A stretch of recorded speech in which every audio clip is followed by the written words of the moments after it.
Talking about modern art is talking about a turning point in cultural history, when artists ask themselves how to represent reality. Thinking about modern art is outlining two things: a period in time and a way to conceiving artistic expression. Modern art reaches far beyond shape, media, material, technique, and content traditionally related to visual arts. While trying to achieve a critical representation of reality, it speaks, mixes, and adheres disciplines, open media, and non-conventional media.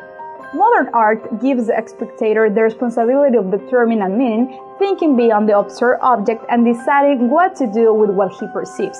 Usually, the spectator values what is represented. That's what is understood when someone says that the art speaks by itself. But actually, it isn't like that. What did you say? You might be able to identify objects and its shapes, but the meaning stops there. An example, we appraise The Birth of Venus by Sandro Botticelli, but we don't have a clear idea why does she appear in a big shell, who are the other figures that accompany her, why is she floating, who was Venus? That side stays in the material representation, it doesn't decipher its contents. Modern art uses media, shape, and objects that aren't very common and traditional techniques or genres. Additional to this, it uses other elements to guide the public to understand reality in a different way. Art can be presented in a variety of forms, going from discovered objects to recreational areas in a museum or urban areas in a city. This has restricted the public, because as a general rule, culture has determined that art must assume socially accepted expression forms, and it discards any attempt to find other ways to express ideas. Wow! Modern art has two stimulus: the creation or usage of objects loaded with meaning, from a painting to a box of shoes, or the creation of experiences directed to the viewer's perceptive sensibility. This could go from buildings to performing on a scenario. The quality and value of a work of art lays in the artist's capacity to establish a sensible bond between the work of art and the viewer. Availability from the artist and the viewer are required to identify the qualities of a work of art.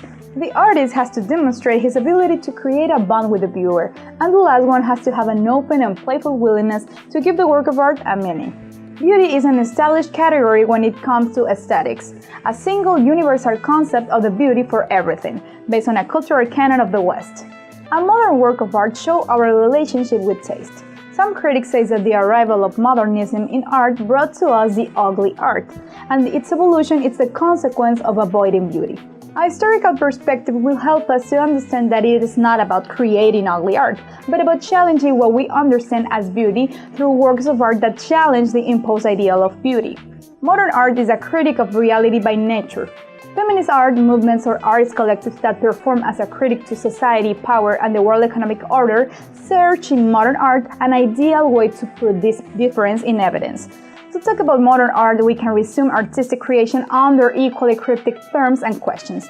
In this way, we can say that modern art is whatever you want it to be. We invite you to be an active viewer of artistic movements and to follow all our episodes. Know, share, and comment, all with Vitamina C.